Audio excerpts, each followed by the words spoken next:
Hey, what's going on YouTube? It's your boy Damon here, bringing you a short little video here. Recently, I applied for an associate's program with Amazon, and basically what that is I take a product, and in this sense, I'm going to be just doing video game products that people would use, and basically I review it, and I have a link. I'll have a link in my description below to take you to this product, this video game. And now the product that I'm doing is Infinite Warfare. Now I know a lot of you don't like Infinite Warfare. If you want to play Infinite Warfare, you know, serve as like an alternative until you get World War II, if you guys are gonna do it, which I will be getting World War II. And if you guys would comment down below if you guys are getting it, and I don't know, maybe we could. What the fuck? You know, we can play together. Now, the way that this affiliate program works is you click on my link, it'll send you to the product, you buy it, and I earn a little commission off of it. And in turn, this will help me generate a little bit more revenue, and I can, in turn, buy better equipment, such as an Elgato, editing software, a microphone even, because I'm just using this fucking shitty-ass headset, which records shitty voice quality. In a way, it's I'm giving back to you guys by producing more quality content, and that way I can make better videos too. Because right now all I'm using is Share Factory, which I mean it's good for people who can't afford, you know, an Elgato and editing software to go along with it and whatnot. But at the same time, it doesn't offer a whole lot that what Elgato can. Like, for instance, if I'm live streaming and I go to the dashboard, it will show up this ridiculous ass blue screen, a notification for an update for one of my games. It'll show up as a black box, and it just annoys me, and I am sure it annoys you guys too. Anyways, let's get into the product. Now, Infinite Warfare, as you know, is a set way in the far future, and it basically builds upon what Black Ops 3 had to offer. You know, it has the less aggressive boost jump than what Advanced Warfare did. Also, it includes robots as soldiers. Now, Black Ops 3 had robots as soldiers too, but it didn't allow you to play as like robot soldiers in the multiplayer as what Infinite Warfare does, except for Reaper.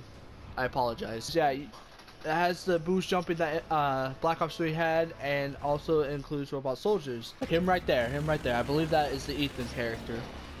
And we got Jesus over here. We got Black Jesus, everybody. Black Jesus.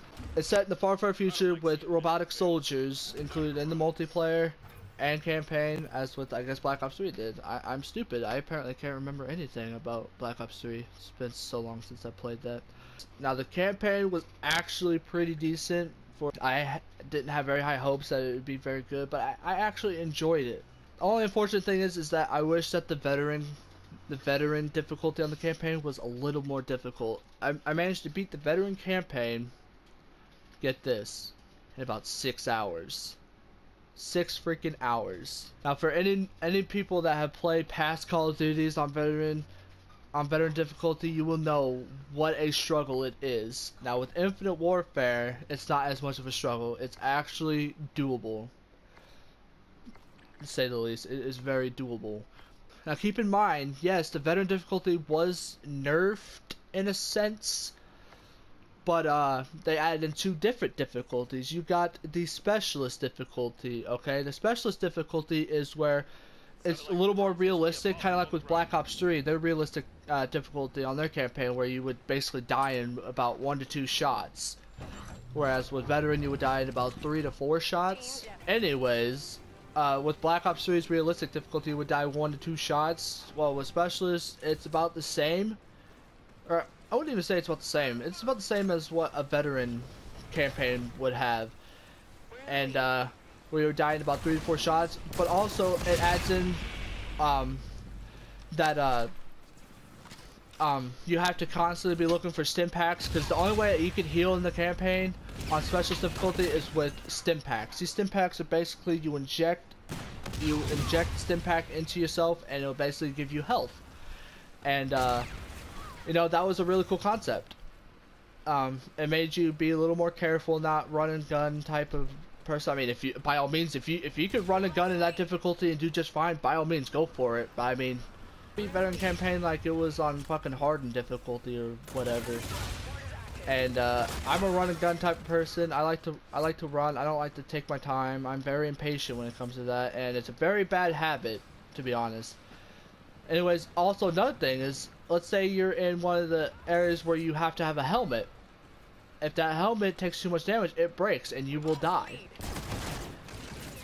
That was very unnecessary, sir. I mean, look at this shit. What the fuck are you doing with your life? But yeah, you would have to scavenge for helmets as well, and those right there take up your 2 inventory slots where you could have like grenades or something. Now, if you're like on the Earth mission, you know, the very second mission, you won't have to worry about that as much. Or even if it's on the very first mission, once you get into the facility, and well, not spoiler alert by the way, if you get into the facility, you know, you don't have to necessarily, oh, I should be using a ballistic weapon. You don't have to worry as much about the helmets because... What are you doing with your life, kid? Anyways, you know, you don't have to necessarily worry about helmets as much. You can, you know, get some seeker mines or, you know, frag grenades, whatever. Actually, I don't think they had frag grenades. I think they had seeker mines and, oh god, no. And anti-gravity grenades. Yeah, that's all they had in the first mission. A lot of people, you're like, oh no, Infinite Warfare is such a shitty game. I mean, and sometimes I could agree with you on it, but at the same time, you have to give it a try at least. It's, I mean, if you're in it for just the multiplayer, then yeah, it's a pretty decent multiplayer. Now, granted, it's like fucking Ghost multiplayer where you fucking take a pistol bullet to your fucking pinky toe and you fucking spasm out and die. Pretty decent multiplayer. Now, as you can all see, I fucking suck. I'm on 3 and fucking 7 right now. If you want to, you can go ahead and click on that affiliate link and buy the product, you know, if you don't have, like, Modern Warfare Remastered. And, you know, if you never actually gave the game a chance, you know, you can get it for, like, 20 bucks, I think, on Amazon. With my link, you can get it for $20. You know, really cheap. Versus if you go to, like, GameStop, I think they only sell, like, the Legacy and... I think they sell the Legacy, which is for like 60 bucks, and they sell the regular standard edition for like 30 or 40. But with my link, you can get it for 20 bucks. Oh god, no, no! Ah! So stupid. And now I'm getting calls. This is so unprofessional of me. I don't know if you guys can hear that, but my phone is vibrating very obnoxiously right now. My grandma is probably like, can you come bring in some stuff? Like, no, I recorded a video. I will get to that in a moment. No, I'm not actually mean like that to my grandma. I actually do stuff for her. Like, I'm usually a bitch when it comes to this sort of things. She's like, go take out the trash. I'm like, yes, grandma, I take it in the ass. I listen to her because, you know, grandmas and their canes are very, very dangerous. And so yeah, clicking on this link, you can buy Infinite Warfare for about 20 bucks, which is a really good deal considering the fact that GameStop only sells it for like 60 for the Legacy Edition, which comes with Modern Warfare Remastered, and the Standard Edition for about, I think, like 40 or $50. I'm not even exactly sure anymore. I want to go into a little story I had for you guys. Now, as you all know, I was in the military about 2 or 3 months ago, and I ended up getting discharged after basically graduating. And as unfortunate that is, I never really explained why I got discharged. As for pretty much everybody, every one of my subscribers that watches my videos, I got diagnosed with acute intermittent asthma while I was in the military. We were actually getting ready to go on our final FTX, or field training exercises, for those of you that don't know what that is. During PT, I was actually having trouble breathing, and so I went to sick call against my better judgment, and basically the doctor, she checked my breathing and everything and had me take a chest x-ray, and the results from that chest x-ray was my chest wasn't expanding when I breathed. And so she scheduled an appointment for me to take a pulmonary functions test, which in layman's terms is a breathing test. I go to the hospital and take my pulmonary test. Breathing's abnormal, it's not like it should be, and I find out that I have asthma. And so she's like, the doctor's like, yeah, unfortunately, you won't be able to continue with your military career, and that they're gonna have to discharge me. And so, yeah, she also mentioned that if I wanted to in the future, I could re-enlist. I'd have to go to a lung specialist. You know, it's a real bummer, to be honest. So unfortunately, I got discharged because I got diagnosed with acute intermittent asthma, and like, for each and every one that has asthma, you know what it's like not being able to breathe very well, and it's just unfortunate that that happened. I've had asthma since I was a child, apparently. That too upsets me a lot. That's all I have for you guys today. Again, by clicking on that affiliate link in my description and buying that product, that will help me generate additional revenue while I'm still searching for a job. I actually got a call on my job interview. Basically, I basically told I didn't get the job, but that I could still get the job. But I'll go more in depth with that in a later video.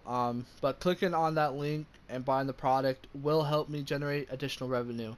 And it doesn't even have to be that product, to be honest. Like, just clicking on my link and like whatever you purchase within that 24-hour time period, this is my understanding. When you click on my link and you purchase that product, I get commission off of that product. If you click on my link but you purchase something else that wasn't that product, I could still earn a commission off of that. And you know, it's not very high. It's only about 5 to 8%, 4 to 8% commission, which really isn't a lot. But as you think about it, the more you guys actually use that site, you're gonna knock my controller off, you dumb dog. But yeah, I use Amazon all the time. I know a lot of people use Amazon each and every day, and this is just an additional way that I can earn some extra revenue, so that like in turn I can get back to you guys by purchasing better equipment and producing better quality videos. Thank you guys for watching. If you enjoyed the video, please leave a like, comment, and subscribe, and hit that notification bell so that way you get all the updates of every video that I put out in the near future. And yeah, I will catch you all in the next video. Peace out, guys. I love you all.